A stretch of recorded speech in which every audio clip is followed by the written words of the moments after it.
നമസ്കാരം. മൂന്നിയൂർ വാർത്തയിലേക്ക് സ്വാഗതം. നൌഫലിന്റെ മയ്യിത്ത് ജിസാനിൽ ഖബറടക്കും.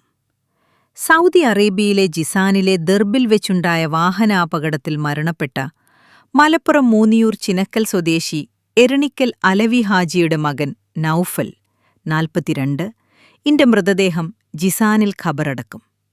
ഇത് സംബന്ധിച്ചത് ബന്ധുക്കളുടെ പവർ ഓഫ് അറ്റോർണി ജ്യേഷ്ഠ സഹോദരൻ മുസ്തഫക്ക് ലഭിച്ചു. രാത്രി ജോലി കഴിഞ്ഞ് പതിവ് നടത്തത്തിനിടെ ഈജിപ്ഷ്യൻ പൗരന്റെ വാഹനമിടിച്ച് അബോധാവസ്ഥയിലാവുകയും ഉടനെ ഹോസ്പിറ്റലിലെത്തിച്ചെങ്കിലും രക്ഷപ്പെടുത്താനായില്ല.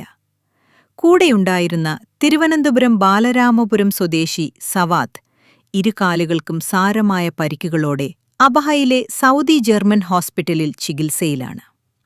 പുതിയ വീടിന്റെ ഗൃഹപ്രവേശനം കഴിഞ്ഞ് 6 മാസം മുമ്പ് ലീവ് കഴിഞ്ഞ് വന്ന നൌഫൽ ദർബിലെ വസ്ത്രവ്യാപാര സ്ഥാപനത്തിൽ ജോലി ചെയ്തു വരികയായിരുന്നു. മുമ്പ് ജിസാനിലെയും സാംതയിലെയും വിവിധ സ്ഥാപനങ്ങളിൽ ജോലി ചെയ്തിട്ടുണ്ട്. അപകടവാർത്തയറിഞ്ഞ് ജ്യേഷ്ഠ സഹോദരൻ മുസ്തഫ കോൺഫുദയിൽ നിന്ന് ജിസാനിലെത്തിയിട്ടുണ്ട്. നുസൈബയാണ് ഭാര്യ. നബീഹ്, ലുബാന മക്കളാണ്. മൃതദേഹം അബു അരീഷ് കിങ് ഫഹദ് ഹോസ്പിറ്റലിലെ മോർച്ചറിയിലേക്ക് മാറ്റിയിട്ടുണ്ട്.